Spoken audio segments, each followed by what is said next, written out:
Welcome to another episode of the Bandage Podcast, a weekly wrap-up of the most trending healthcare news. Each week, we'll discuss the latest in healthcare, health IT, and compliance. In this week's episode, we discuss hazards at water parks, overdose deaths increasing due to antidote supply issues, and a mysterious deadly disease from the tropics. Let's wrap things up. This is episode 97 for the week of August 9th. I'm Matt Moneypenny. And I'm Kaylee McDevitt. Before we get started, our diagnosis code of the week is T67.5XXS, or heat exhaustion, unspecified sequela. You know, Kaylee, heat exhaustion is an appropriate medical diagnosis code for this week because it was like 104 degrees yesterday and it was humid. You know, I think you're right, except for the fact that I didn't go outside, so I wouldn't know. But that sounds correct. Yeah, I try to stay on the inside during August, especially. Once those cicadas come out and you hear that sound, you know that it's going to be hot as hell outside. I'm actually 100% positive cicadas don't come up this far north. Wait, you haven't heard the noise? I could also be deaf. Now that I'm thinking back on it, I don't think I listen to things. Oh, okay. Well, you know, hopefully it seems like this diagnosis code isn't a worry for you because you stay inside. So, you know, maybe if you're worried about getting heat exhaustion and you're listening to this podcast, make sure you follow her advice and stay indoors all the time. Yes, never socialize. Just be a homebody. Don't talk to anyone, you know. It's how you have to live your life. Oh, yeah. Anyways, let's get into the news. First up, we have Waterpark Endangered Children. An indoor children's water park at the former Lifeplex gym will not reopen anytime soon, officials said. Rockland Department of Health inspectors shut down the park on July 27th after documenting unsafe and unsatisfactory conditions. Inspectors found exposed wiring and electrical cords near inflatable slides and water, construction debris and hazardous materials, and tripping hazards like drains, piping, and electrical cords. This all occurred while hundreds of children were at the park. The report also noted that there were no certified lifeguards on duty despite 280 girls and 18 staffers from a camp using the inflatables. The operators also lacked a permit to operate the inflatable water slides and pools under the state and county sanitary codes. The organization and the owner of the park are due in court on August 17th to answer for the violations. Whoa. This is bad. I wonder how long this was going on for? Because I mean, this is like the worst you could get from a water park perspective. Like, hey, this is an electrical cord. Let's just put it in the water, maybe. Let's just see what happens. What do you mean? I literally sent my child there. I don't understand why it's bad. Am I missing something? Wait, you have first of all, you have a kid? Yeah, I keep it a secret. Yeah, that's why I'm sending it to dangerous water parks. But you know, yeah. So I don't know what's going to happen to the people who ran this, but nothing good. There's no way that they can't get penalized for something like this because it doesn't get any worse. You got the electrical cords, you got the piping and the drains, you got hazardous materials, which we don't even know what that is. Construction debris, where it's like, is there just a piece of drywall just chilling in the pool and no one's doing anything about it? And there's no lifeguards. What the heck? That's like rule number one. Whoa. There were lifeguards. They just weren't certified. I think that's if you read between the lines there. Maybe you're right. You're right.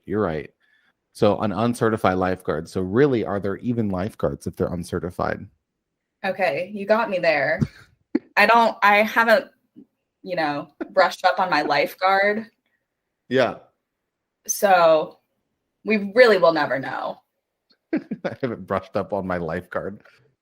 I haven't read the latest version of the lifeguard encyclopedia book. Yeah, that manual, I threw it out just yesterday. I should have saved it. You should have. All right, let's get into Overdose Storm Brewing. An affordable antidote for opioid overdoses has become more difficult to obtain amid a fatal drug epidemic. and what advocates have called a perfect storm with deadly consequences. After a manufacturing issue halted Pfizer's production of the single-dose injectable naloxone in April, groups that distribute a significant amount of the life-saving medicines say that they're facing an unprecedented obstacle to reverse drug overdoses as they reach an all-time high.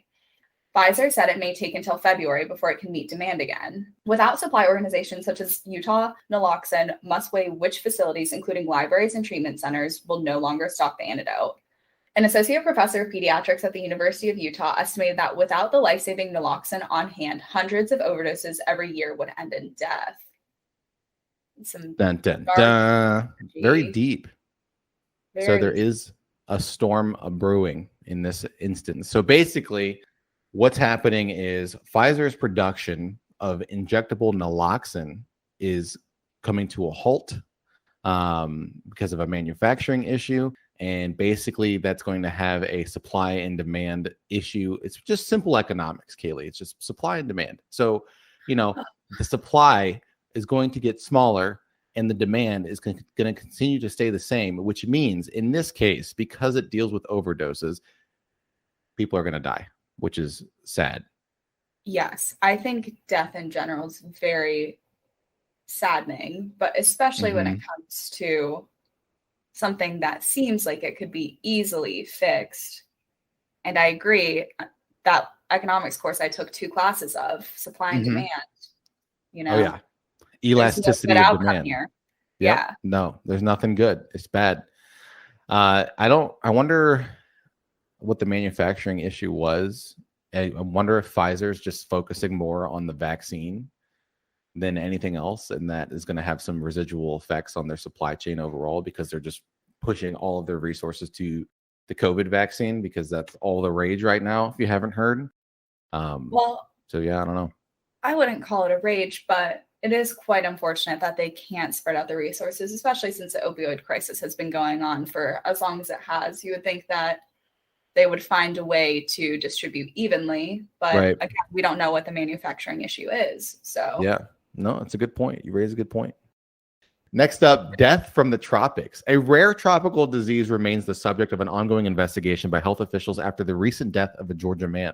The man was the 4th in the U.S. this year to be diagnosed with melioidosis, a disease caused by bacteria that lives in soil and water, according to a statement issued by the CDC. Typically, the disease is found in South Asia. However, none of the patients diagnosed with the disease in the U.S. reported traveling abroad. So far, domestic cases have been documented in Georgia, Kansas, Minnesota, and Texas. 2 of the cases proved fatal.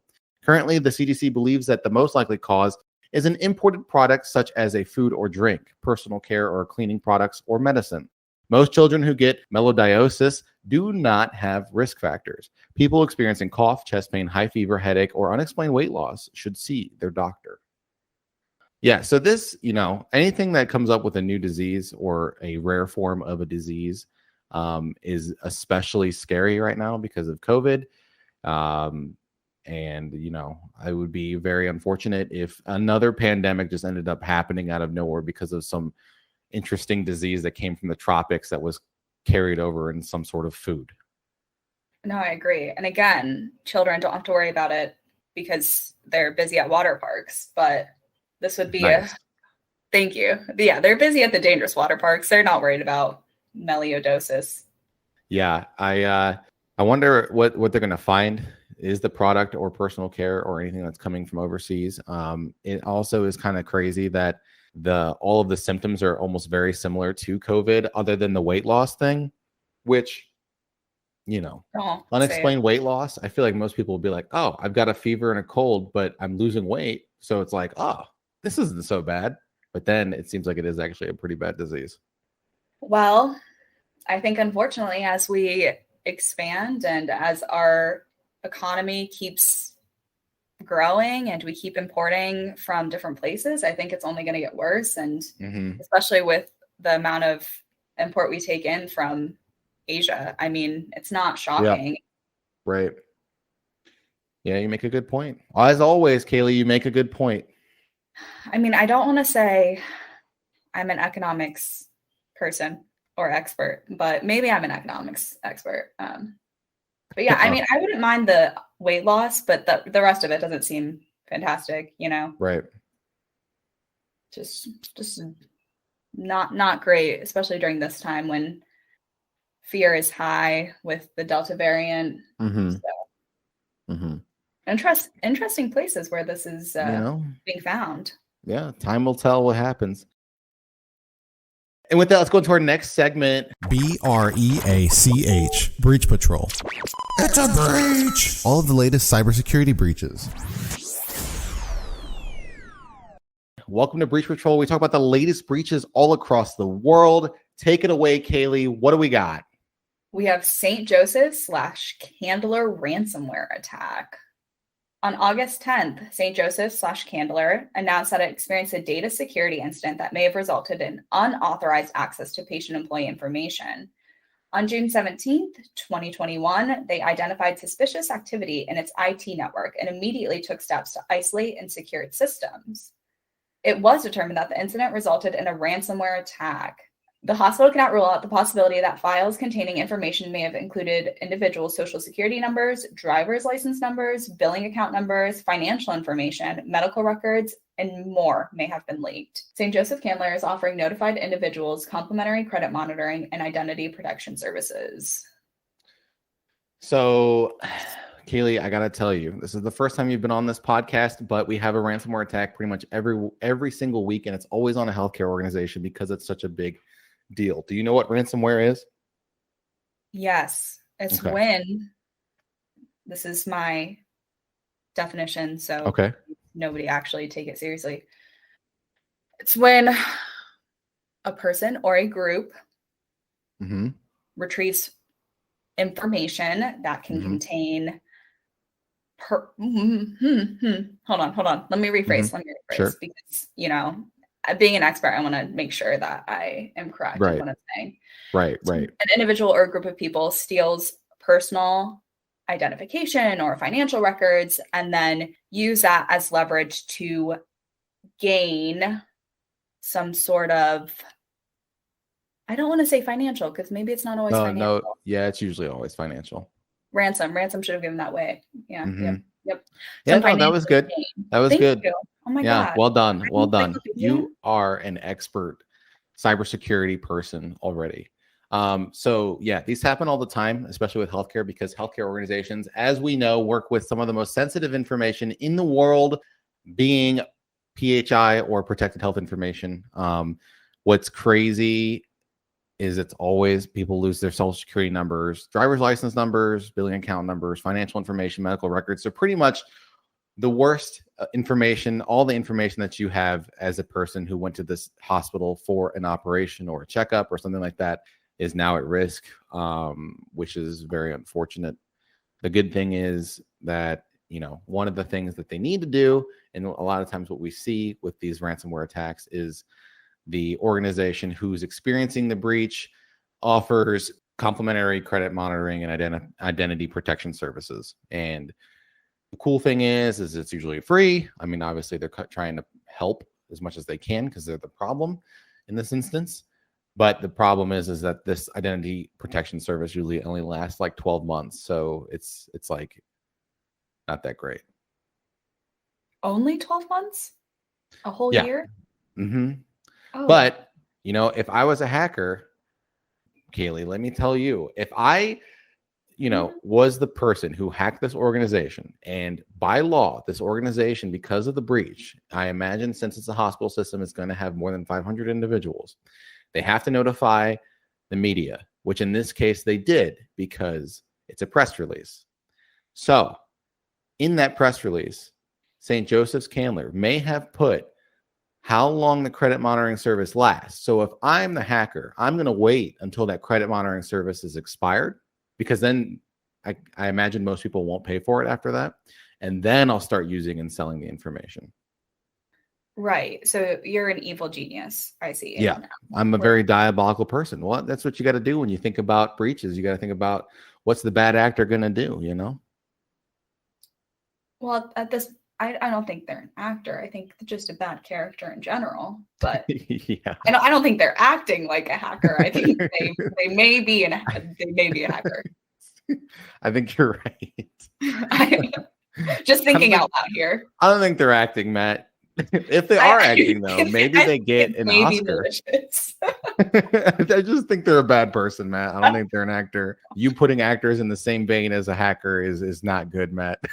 No, it's not great. I think there's a big difference. Although some actors are bad, so it's true. That's true. It might be Nicolas Cage who attacked this hospital. I mean, what else is he doing? He's not starring in any more movies, so he's got all the time in the world, really. He happens to be a bad actor, arguably. I've never had anybody make that connection before. That's hilarious. National Treasure is a national treasure. I was just going to say that. That one is a national treasure. I will agree. Oh, good. Next up, investigation for dermatology data breach. Emerson announced that it's continuing its investigation regarding the data breach at Forefront Dermatology on behalf of 2.4+ million affected patients. Forefront identified an intrusion into its IT systems on June 4th, 2021, and launched an investigation. The breach data possibly includes personal identifying information, including but not limited to names, addresses, patient account numbers, health insurance numbers, and medical records. Forefront began notifying affected patients of the data breach. So 2.4 million people affected in this. It seems like, this is kind of like a breach that happened a while ago and was announced, and there hasn't been any new information that came out. So the company that's investigating the breach is like, hey, we're still looking into this. We haven't forgotten about you. Hopefully you're sticking around and keeping updated on this. So that either means two things. Number one, the healthcare or the organization is like not doing their due diligence, which I hope that isn't it. And number two, the breach was very complicated and they haven't been able to figure out what the person was doing. Right. And thank goodness it's only 2.4+ million. So really they can take their time.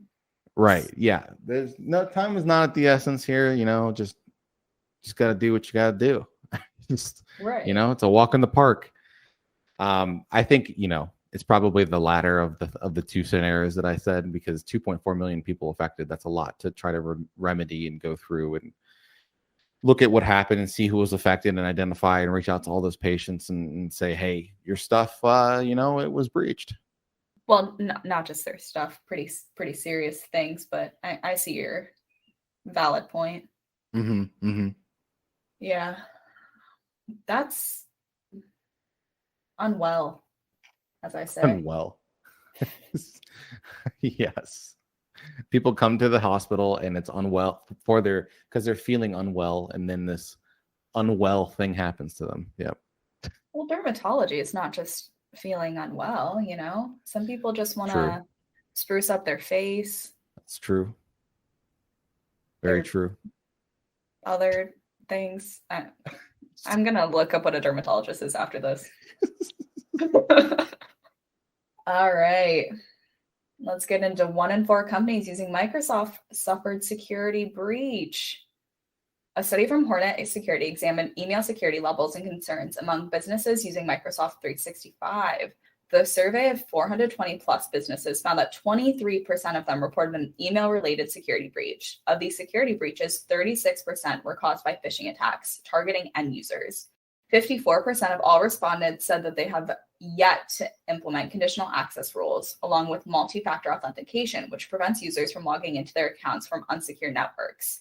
33% of respondents are also yet to implement multi-factor authentication across all users. So this is interesting. What's very interesting is originally when I read the headline, my head went, well, of course that many companies got breached because so many companies use Microsoft 365 for their business. But what's scary is it's only 420 around maybe 430 businesses in this survey, and a quarter of them were the ones breached. So that means that the population was so small that if you were to scale this up, it would be like in the millions or billions of businesses. That's scary. I mean, I don't understand why there were no necessary precautions taken. Look at this. It could be a matter. Go ahead.